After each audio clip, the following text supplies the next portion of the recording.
Hello and welcome to This Week on Q. I'm your host, Derek Lambert, kicking things off with 3 things you need to know. The second presidential debate saw a huge drop in viewership, reaching 66.5 million people. About 20% fewer people watched Sunday night's event than the first debate, which was a record-breaking 84 million. Some blame Sunday Night Football, others say it's because of the bitter nature of the race. Facebook crunched its numbers and says it was the most talked about debate ever for the site.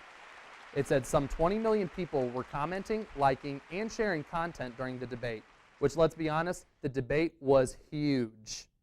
The latest Samsung phone is hot, literally. If you're an owner of the Samsung Galaxy Note 7, Samsung urges you to turn off your phone immediately. It's quite the warning from Samsung. There have been reports that the phone is spontaneously catching fire. The alert comes one day after Samsung halted production of the Galaxy Note 7. In a corporate statement, Samsung said it will also ask all carrier and retail partners globally to stop sales and exchanges of the Galaxy Note 7 while it investigates the cause of the fires. Russia is being blamed for the recent hackings linked to the U.S. elections. That's according to a statement issued in the latest week by the Office of Director of National Intelligence and the Department of Homeland Security. This is the first time the U.S. officially accused Russia of being responsible for these activities, and Democratic officials made the same allegations about Russia a few weeks ago. Republican presidential candidate Donald Trump says he wasn't sure Russia was involved. In fact, he said it could be a 400-pound person in their bedroom for all we know. The U.S. and Russia ended formal talks about a Syrian ceasefire earlier this week. Those were 3 things you need to know. Now, let's start the show.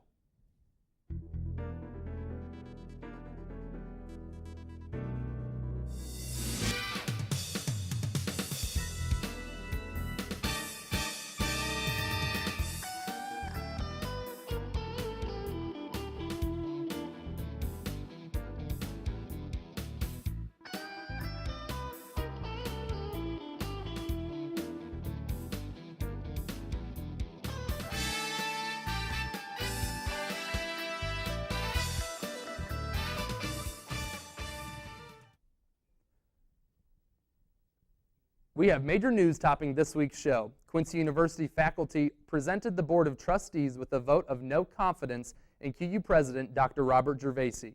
According to a press release from the university, the vote, placed by professors last week, was motivated by the financial challenges the university currently faces. In response, Vice Chair of the Board of Trustees, Del Mitchell, released this statement.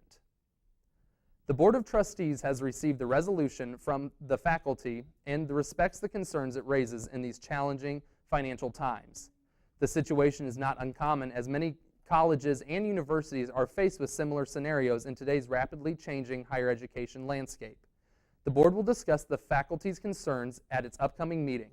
At the same time, the board will continue to work with Dr. Gervasi and the executive leadership team to find ways to make prudent financial decisions to continue to move the university forward. Gervasi has been president of Quincy University since June of 2008. This week on Q and its QU Media partners will have much more on this story as it develops.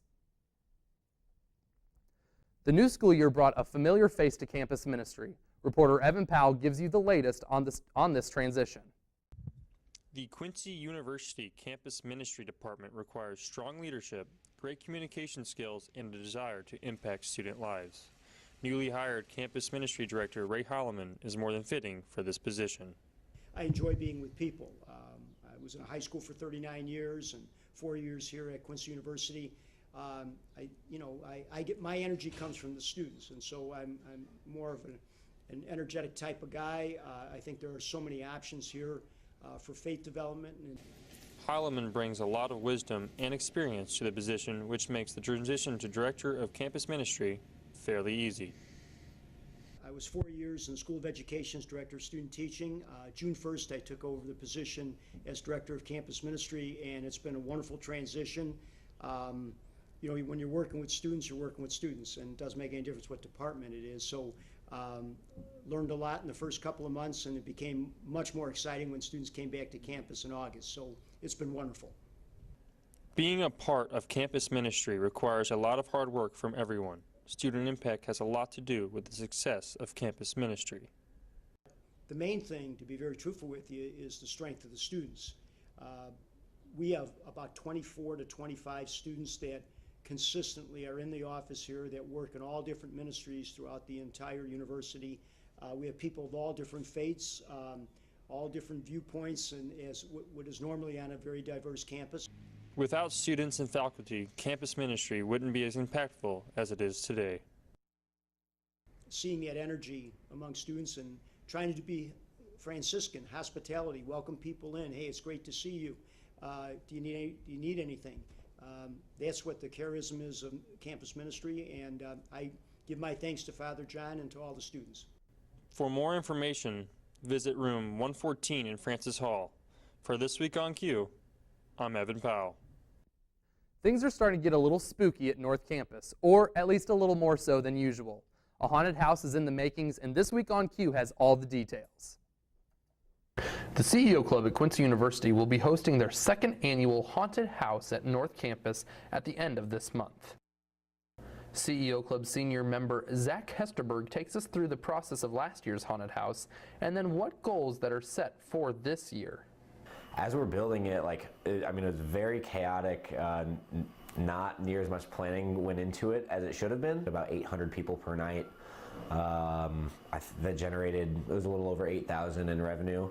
And we were not, we weren't really sure what to expect, but 8,000 was big for us. As you heard last year, they were very successful, and this year they expect to only go up from there.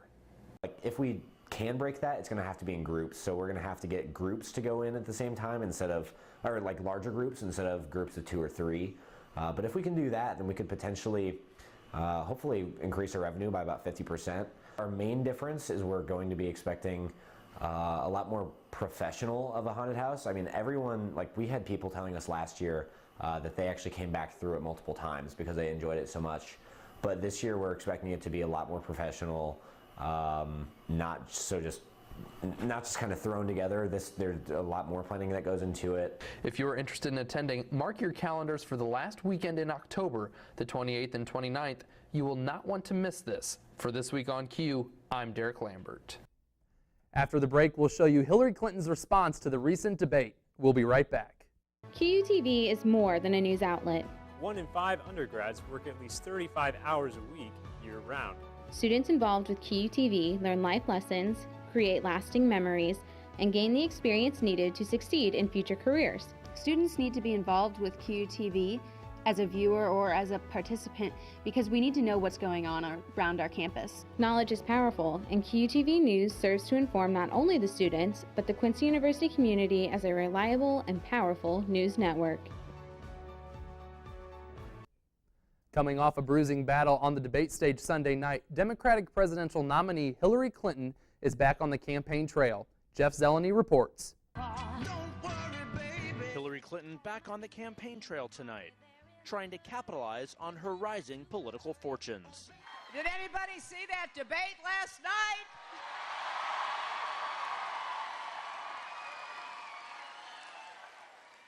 Well, you never saw anything like that before. A bitter and bruising debate with Donald Trump behind her. Clinton is all smiles, riding her new momentum to Michigan and Ohio. Donald Trump spent his time attacking when he should have been apologizing. Even as she fires up Democrats, Clinton is turning her attention to the chaos tearing apart the GOP. In a series of new television ads tonight, she's featuring Republicans standing against Trump, offering a path for other mothers and fathers to join. I've been a Republican all my life, but I'm the father of 3 girls. I can't stand hearing Donald Trump call women pigs, dogs, and bimbos. My son Max can't live in Trump world, so I'm crossing party lines and voting for Hillary. Clinton returned to the campaign trail facing a far brighter landscape. A new NBC News Wall Street Journal poll gives her an 11-point edge nationally over Trump in a 4-way race. For the next 29 days, she's pressing her case, as she did Sunday in St. Louis, starting with Trump's temperament. With prior Republican nominees for president, I disagreed with them on politics, policies, principles, but I never questioned their fitness to serve. Donald Trump is different. A CNN ORC poll of people who watched the debate found 57% say Clinton won. 34% say Trump did. But among women, a wide gap. Clinton with a 34-point advantage over Trump. Among men, an 11-point edge. What Donald says. The poll of debate watchers skews slightly more Democratic. WikiLeaks released. After WikiLeaks published hacked campaign emails, Clinton also confronted with her old words from paid speeches she gave, bluntly saying politicians often have a public and private position on one issue. She mounted the Abe Lincoln defense. As I recall, that was something I said about Abraham Lincoln after having seen the wonderful Steven Spielberg movie called Lincoln. It was a master class watching President Lincoln get the Congress to approve the 13th Amendment. She lied. Now she's blaming the lie on the late, great Abraham Lincoln. That's one that I haven't. The aftermath of Hurricane Matthew and Civil War era cannonballs get loose in today's Take a Look at This. CNN's Jeremy Roth has more. After Hurricane Matthew made its way up the coast, officials in South Carolina made an explosive discovery. Civil War cannonballs were found unearthed on Folly Beach near Charleston. The age-old ordnance was discovered by the city's former mayor, who was walking along the beach when he spotted the rocky-looking cannonballs fused together by Russ. County Bomb Squad and U.S. Air Force officials responded and confirmed the ordnance, removing and detonating most of the find, with the rest going to a nearby naval base. Little help here? That's exactly what this bald eagle got after getting stuck in the grill of a vehicle in the wake of Hurricane Matthew. A driver in Jacksonville, Florida called 911 after spotting the bird in the grill of a car at an intersection and then chased the vehicle down to inform its owner. Local officials responded and rescued the bird, who was turned over to a wildlife sanctuary. Oh, and they named it Matthew. And while most people were getting out of the way of the storm, this guy saw it as an opportunity to chillax. Richard Neal owns Frying Pan Tower, a former Coast Guard light station about 30 miles off the South Carolina coast. And amid the choppy seas and powerful wind, surveillance cameras captured Neal riding out the storm shirtless and kicked back like he's in a Corona commercial. For Take a Look at This, I'm Jeremy Roth. When we come back, a comeback story from the tennis courts. Stay with us. Join me, Coach Marty Bell, head basketball coach of the Quincy University Hawks, live from Chicks on the River every Monday night at 6:30 p.m. or on ESPN 1440 for the Coach Marty Bell Show. Hear from our coaches and players as Ben and I recap the previous games and preview our upcoming opponents. Grab your friends and family and come out to Chicks on the River for a great meal and meet the Hawks. QU men's basketball, Chicks on the River, and ESPN 1440. A winning combination. And as always, it truly is. Morgan McGinnis certainly knows how to return a difficult serve. This week on Q's Scott Bruxford takes us to the net in this week's sports feature. What started off as an average high school tennis meet ended up being something much more for senior tennis player Morgan McGinnis. And all of a sudden I went to serve, and I just it felt really weird to me, and it went over, but being the good player she was, she hit a winner. So I walked over to get the ball, and all of a sudden I start walking, and I just feel weird, like my legs are dragging, and I was like, Morgan, you're fine, you're tired, it's a tough match, shake it off. And so I get there, and I try to pick the ball up, and I physically couldn't pick the ball up. When a routine pickup didn't go as planned, McGinnis knew something was wrong. Thing tennis players do is they try to pick it up with their racket and their foot, and I couldn't even do that. And I was like, what is going on? I was just so confused and just kept thinking I was tired because I've never been injured or anything before. And all of a sudden my opponent is on the other, on my side of the net, which never ever happens. And she's screaming Morgan, Morgan, Morgan, are you okay? Screams came from the crowd above, and McGinnis knew once she collapsed that there was something terribly wrong. At U of I, there are basically there's balconies so you can see over top, and I just hear people screaming. And so then I don't really remember what happened from there, but I was on the ground and I'd had a stroke. McGinnis was grateful for the open arms extended to her from the university, but was also determined to continue being a college athlete. Right, after I had come to the point where I realized I had a stroke, doctor's like, this is a pretty big thing. I was paralyzed on my left side. It just kind of motivated me to play college tennis. I was like, this is something I couldn't imagine living without, being an athlete. So that kind of inspired me to keep working towards my goal of playing college tennis. And I spent a lot of time rehabbing, but I came to Quincy, and Quincy at the time had a different coach than we did now, but he's just super welcoming and almost treated me like, my stroke had never happened, because at that point I was kind of just sensitive to it, like I didn't. Coming up next, we have the latest from Hollywood. Stay tuned. Yes, growing up I had one deaf friend, and that was the only deaf person I knew before coming to school here at QU. And now I regularly get to hang out and socialize with the deaf community, which has been awesome. Sign language isn't exactly like learning another spoken language, because you use your body, facial expressions, your hands are your instruments. So it is definitely learning a new language. It has its own grammar and syntax and everything. It's not exactly like English like a lot of people think it is.